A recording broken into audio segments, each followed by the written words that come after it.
And welcome to another edition of Coach's Corner here on ColumbusNewsTeam.com, Week 13 edition. And what that means is we have a local team that is going to the state championship game in Lincoln, and that team is the Scotus Shamrocks. With us, as always, is head coach Tyler Linder on this historic run. Coach, how are you doing, knowing the game just a few days away? Yeah, I'm feeling really good, very confident, just really excited to get this game underway.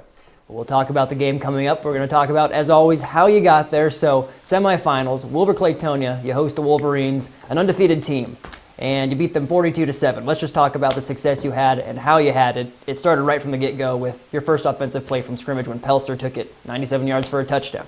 Yeah, I think we had a great night, last Friday night underneath the lights at Pawnee Park. It was a beautiful night for football. But after the opening kickoff, Wilber-Claytonia kind of had us for a scare. They were able to kind of systematically move down the field, and our defense kind of bought into the bend, don't break mentality. And they got down to, the 3 or 4 yard line, and they went for it on fourth down, and we were able to stuff them, down there on the goal line. And so it was a great team effort, and it really set the tone for the rest of the game. I think they got really discouraged really quick, and it really it really set the tone the very next play from scrimmage. Our very first offensive play, Bailey Pelster did what we know he's capable of doing by taking a jet sweep 97 yards to the outside. So very happy that young man wears the green for us. And as always, Moss took one from, I think, 30 or 40. Cole Harrington took one for 69. It's sort of the same story every week for you, but the surprising thing is you're in the semifinals of the playoffs, you're playing the best of the best, and you're still doing what you're able to do. How's that possible? First of all, it's a testament to our coaching staff. I think I've got the best guys in the state working for us, and they trust me and I trust them to put our kids in really good situations. And so, Coach K does an amazing job with special teams, being able to pin people deep and flip the field for us. Coach Pellon just calls an amazing game each and every week, and all of our assistants just do a phenomenal job at practice, week in and week out. And so I think our great coaching staff puts our kids in a great position, and the kids, we've got great athletes, and they buy into what our coaching staff is telling them, and they trust us and their teammates. And so when all those things are working together, it's always a recipe for success, and that's what we had the other night. The past two games, Ashland Greenwood and then Wilber-Claytonia, you gave up just one touchdown. The one against the Wolverines was a late passing play. You might have had some of your team players in, but the fact that your defense is also playing this stout against the best of the best. Our defense is really built on kind of the bend, don't break mentality. We want to be aggressive at the line of scrimmage. We want to make tackles for losses, but we also have help over the top. So, we know that teams, with our aggressive nature of play, that they might break one or two, but we've got help over the top. So, you got to kind of take the good with the bad at sometimes. And I think, our defense, again, it's based on just doing your job and doing it well, and trusting everybody else to do theirs. So the moment that you try to do too much is when you give up on your main responsibility. So as long as everybody's dialed in and focused and lined up properly, and it's a great defense. It keeps people really honest. It's well versed in the run and the pass. So the good thing is, from week one of the season all the way to the state championship, we don't have to change anything, because all of our rules are in place. And so as long as our kids understand that, we're going to be in great shape. Well, looking forward to the game which you have, the last one no matter what of the season. It's against Norfolk Catholic. The build-up, how's that been? It's been about a week and 2 days that you're going to have until that game, so a little bit longer of a week. But the fact that you're going to be playing at Memorial Stadium, this is what this group of seniors has been preparing for the past 2 years, and they know that it's finally come. It's been the goal since the start of this season, and it's here now. It's hard to put into words, what's going on, not only in our building and within our program, but just in the community in general. I think everybody's very excited. I've had people stop me in the grocery store, to tell me, their memories of Scotus football and how, we haven't, been there since '93, or their memories, of '93. And so it's an electric environment. So our kids, our message as a coaching staff to the kids is just to enjoy every single moment, right?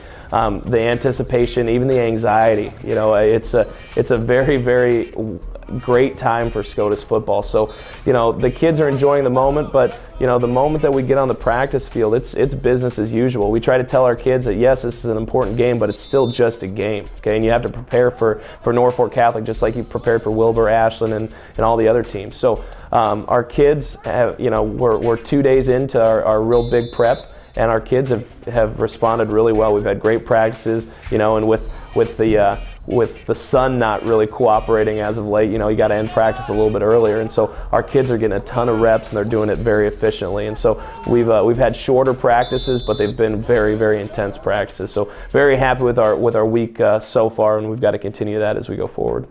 Well, moving forward, it's Norfolk Catholic. That's who you're playing the Knights. Probably about halfway through the season, I know that was sort of who I had circled, and a lot of people who follow C1. The Knights a very good team up in Norfolk, and you guys obviously being the team that you are. The scouting report on Norfolk Catholic, what do you see from them? And they're an undefeated team in and of themselves, and they're very good. Yeah, you said everything. They're a very, very good team. They're extremely well coached. It's a real honor as a young head coach to go up against Coach Beller, who's been at Norfolk Catholic, it seems, for decades, and he's a phenomenal coach, has several state titles under his belt, and so they're going to be very ready to play. And he's got a phenomenal squad up there. The Knights are big up front. I'd say their strength is their offensive and their defensive line, but and that's their strength, but there aren't a lot of weaknesses, if any. And so they've got a Division I kid with the David Engelhop who plays outside linebacker and running back for him. So he's a very quality skill position player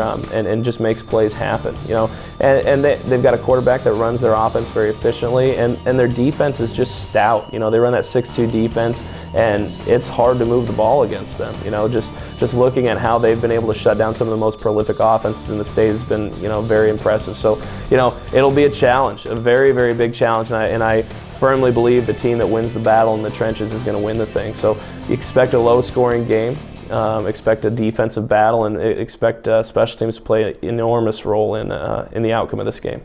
And just getting the coaching aspect, the sort of the contrast between the seasoned veteran and you being just your second year as the head coach of SCOTUS, how are you holding up, knowing that this is going to be the first time that SCOTUS has been there since '93 and you're the man at the helm?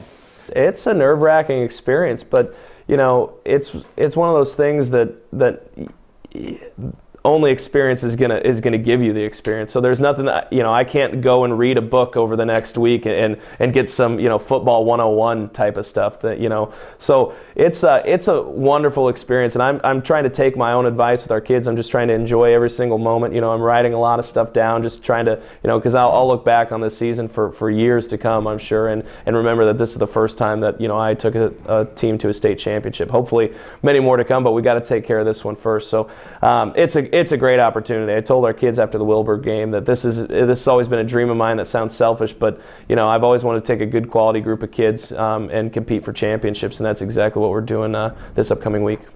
All right, Coach. Well, I'll be down there on the sidelines with the video camera. We're all wishing you the best of luck here at ColumbusNewsTeam.com as you guys look to make it a perfect 3-for-3 when the Shamrocks make it to the state final championship game. Thanks a lot, Brandon. Looking forward to it.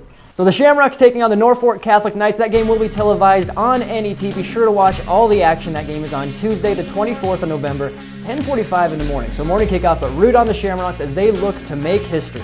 I'm Brandon Axford, and that wraps up this week's edition of Coach's Corner here on ColumbusNewsTeam.com.